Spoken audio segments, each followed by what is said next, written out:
Okay, Assalamualaikum warahmatullahi wabarakatuh dan selamat sejahtera.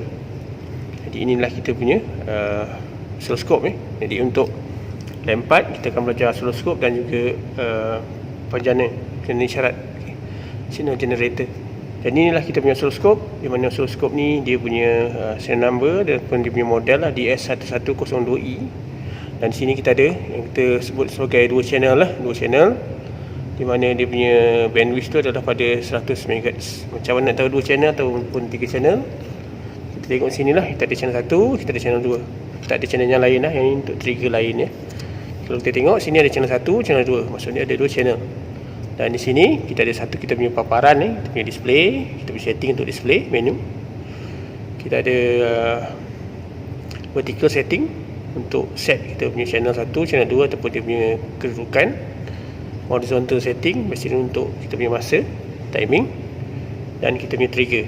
Dia ada 4 panel lah. Satu display, vertical, horizontal dan juga untuk trigger. Jadi untuk langkah pertama, kalau kita tengok pada kita punya setting ni, dia ada beberapa channel yang kita boleh aktifkan serentak. Dia ada 2 channel sajalah, channel 1 ataupun channel 2. Saya akan tunjuk pada satu channel dahulu. Channel 1, di sini kita punya menu sama ada nak on, okey, ataupun nak off lah. Dan di sini butang-butang bawah ni adalah untuk yang lain ni. Ini benda-benda yang sama lah. Jadi kalau kita tengok pada channel 1, sini kita ada coupling. Sub coupling ni bermaksud kalau kita nak ukur sama ada nak ukur DC ataupun nak ukur AC. Dia tukar daripada DC, AC atau ground. Kalau ground dia akan tengoklah kat mana kita punya kedudukan yang ni lah. Jadi kalau kedudukan kita inilah kedudukan bumi kita, jadi kalau kita nak ubah, kita boleh ubah lah dia punya position ni. Kita panggil sebagai pelarasan kita punya position untuk kita punya aksi X kita. Kalau kita nak ukur DC, kita pergi pada coupling DC. Jadi kita akan pergi pada coupling DC. Bawah ni adalah bandwidth limit probe. Probe kita boleh pergi pada kali 1 ataupun kali 10. Tengok pada kita punya probe saya akan tunjuk. Yang ni kita tetapkan pada bawah ni, kita tetapkan pada kita punya setting, iaitu pada kali 10. Kerana pada kali 1 nanti kita punya kalau kita nak buat penalaan dia tidak sesuai. Di dalam bawah tu adalah dia punya ni lah, dia punya detail filter dan juga option-option yang lain. Dan di tepi sini adalah kita punya setting. Kalau tengok di sini bahagian pertama ni, tombol besar ni. Dan di bawah ni kita ada channel 1, iaitu pada setting sini adalah pada 1 volt. Jadi kalau kita laraskan yang ni, akan jadi pada 2. Kita boleh juga turunkan menjadi nilai yang lebih rendah. Yang sini dah time berada pada 200 microsecond. Jadi kita boleh laras di sini lah. Sebenarnya tengok dia punya time tu dia mana. Dan yang ni adalah untuk trigger. Untuk trigger iaitu untuk dapatkan kita punya gelombang pegun kita. Okay, ini merupakan satu peralatan daripada kita punya instrumen, iaitu instrumen yang kita gunakan hari ini iaitu oscilloscope. Yang ini kita panggil sebagai probe. Kalau terlihat di sini, ini adalah kita punya sambungan konektor, iaitu konektor jenis BNC. Jadi kita punya probe. Kalau kita tengok ni probe, di sini ada tempat skru untuk tuning ataupun penalaan. Okey, ini adalah kita punya bumi. Depan ni lah untuk kita punya kita punya cangkuk untuk kita sambungkan dengan kita punya litar. Dan di hujung sini kalau lihat di belakang ni, okey, belakang ni dia ada selector lah untuk sama ada nak kali 1 ataupun nak kali 10. Yang ni kali 1 Tengok ni pada kali 1. Yang ini pada kali 10. Ini tujuan untuk kita punya penalaan. Jadi kebiasaannya kita akan gunakan pada kali 10 lah untuk kita buat pengukuran. Okey, jadi pada untuk aktiviti pertama, saya akan tunjukkan bagaimana kita nak buat calibration dan bagaimana kita nak tentukan bahawa kita punya internal oscillator tu adalah pada keadaan yang paling elok. Jadi kalau kita tengok pada ni, sebab kita guna channel 1, sama pada channel 1 di sini. Okay, dan setting yang kita punya probe di sini adalah pada kali 10 pada kali 10. Channel yang di sini pun kita punya setting, kita punya yang menu yang ini, okey, probe yang ini juga adalah pada kali 10. Dan bagaimana kita nak sambungkan yang ini, okey, yang clip ni adalah bumi. Clip yang di bawah ni adalah bumi, ada tanda bumi tu, chassis ground. Okey, dan kita punya clip ni tarik sampai ada kita punya clip tu, kita sambungkan di sini dekat dia punya terminal tu. Dan akan ada, nanti dia akan ada satu gelombang keluar lah. Okey, selepas kita klipkan yang ni, klip dan juga bumi ni, satu button atas ni kita panggil sebagai auto. Tekan saja auto.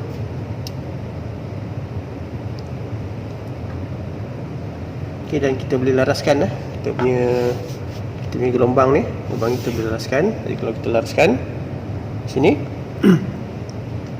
okey, dan inilah untuk kita punya pelarasan masa, sama dia nak lebih besar ataupun nak lebih kecil. Yang ini adalah untuk pelarasan dia punya urutan ni, sama ada lebih besar ataupun lebih kecil. Jadi kalau kita perhatikan di sini, untuk gelombang ni kita kena laraskan supaya dapat segi empat tepat yang elok. Jadi bagaimana kita nak laraskan? Jadi kalau kita lihat yang di sini, yang tadi kita dah buat tadi, yang ini larasan ini, yang satu kita panggil sebagai screw.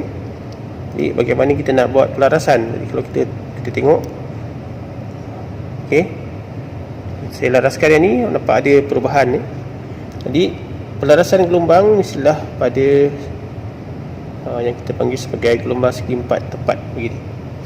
Ini pada keadaan yang ideal.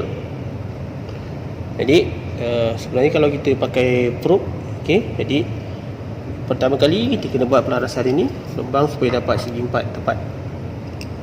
Ada satu keadaan, yang ini kita panggil sebagai overcompensate. Mana ada satu inilah kita panggil bentuk yang lebih tinggi daripada satu ras yang lebih tinggi daripada nilai voltan sepatutnya. Ini pun sama. Jadi kalau voltan macam ni ataupun gelombang macam ni, jadi kalau kita buat measurement nanti pada high frequency, dia akan ada error. Okey, ini kita panggil overcompensate. Kita laraskan lagi. Ini kita bagi sebagai under maksud ni yang kedudukan yang bawah ni dikurang daripada keadaan ideal. Ini pun sama, dia akan memberi kesan pada punya pengukuran pada frekuensi tinggi. Ini kita panggil sebagai under compensate. Jadi keadaan yang sepatutnya kita kena laraskan, kita kena buat trimming. Kita panggil sebagai penalaan supaya gelombang yang kita dapat di sini adalah pada kedudukan tepat, segi empat tepat. Jadi kalau tengok di sini, frekuensi dia adalah pada 1 kHz. Okey, period dia pada 1000 microsecond. Jadi pada channel 1 dia adalah 500. Okey, 500. Jadi berapakah nilai voltan?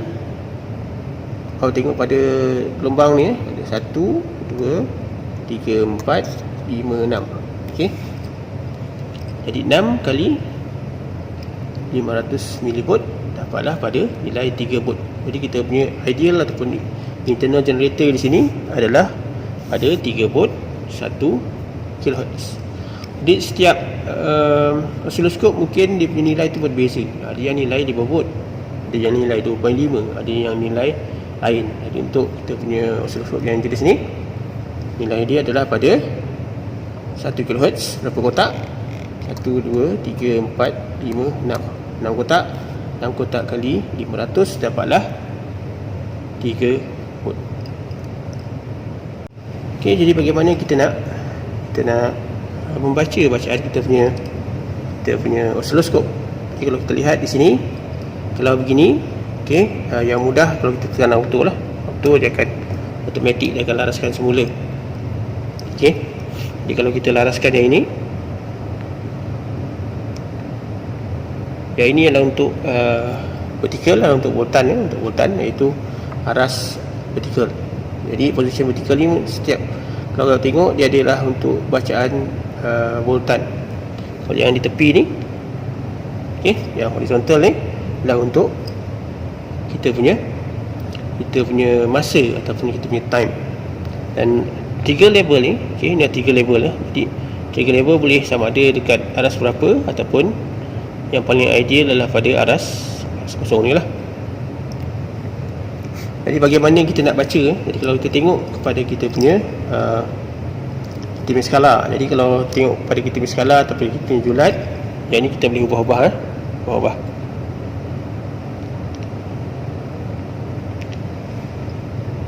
Okey, jadi di sini saya dah fokuskan kepada kita punya gelombang.